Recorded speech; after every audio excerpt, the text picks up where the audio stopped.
ng bayan, maasahan anumang panahon. Magandang araw po sa ating lahat. Narito na ang pinakahuling update sa magiging lagay ng ating panahon sa mga oras na ito at sa mga susunod na araw at sa binabantayan nating mga bagyo sa loob at labas ng ating area of responsibility. Makakaranas pa rin ng mga nabanggit na lugar sa ilalim ng signal number 1 ng mga malalakas na pag-ulan at pagbugso ng hangin dulot ng direktang epekto ng bagyong Nando. Sa mga susunod na oras ay kikilos na ito sa bahagi naman papalapit sa may southern China at posibleng humina na ito bilang typhoon category bukas ng hapon. Inaasang tatama naman ang sentro nito sa bahagi ng southern China sa araw ng Huwebes. Kaya sa mga kababayan natin sa southern China, mag-ingat po at paghandaan ang paparating na bagyong ito. Para naman sa magiging lagay ng ating panahon, ngayong araw at hanggang bukas makakaranas pa rin ng mga occasional rains o pabugso-bugsong pag-ulan ang mga lalawigan ng La Union, Pangasinan, Zambales, Bataan, Tarlac, Pampanga at Occidental Mindoro.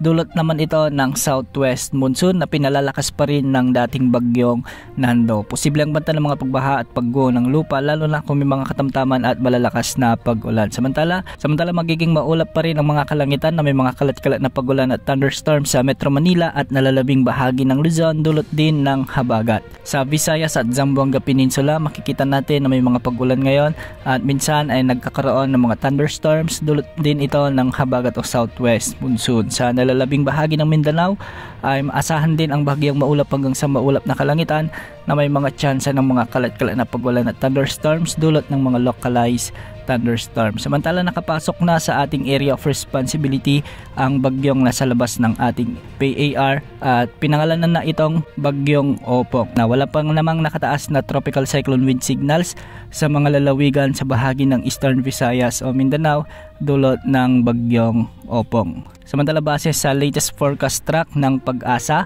ayon kay bagyong Opong ay inaasahang bukas o mamayang madaling araw ay lalakas na ito bilang tropical storm. Sa mga susunod na araw ay magsisimula na rin itong kumilos ng pahilagang kanluran at sa araw ng Huwebes ay inaasahang lalakas pa ito bilang severe tropical storm. Lalapit ito sa may Eastern Visayas sa araw ng Biyernes at inaasahang magkakaroon ito ng close interaction o malapitang pagdikit sa bahagi ng Eastern Visayas bago naman ito dumaan sa may Bicol region sa hapon ng Biyernes. Tatawirin ng nasabing bagyo ang ilan sa mga lalawigan ng Quezon Province at ilang bahagi ng Calabarzon at Mimaropa. Sa araw pa rin ng Biyernes at sa araw ng Sabado ay inaasang makakalabas na ito sa ating area of responsibility.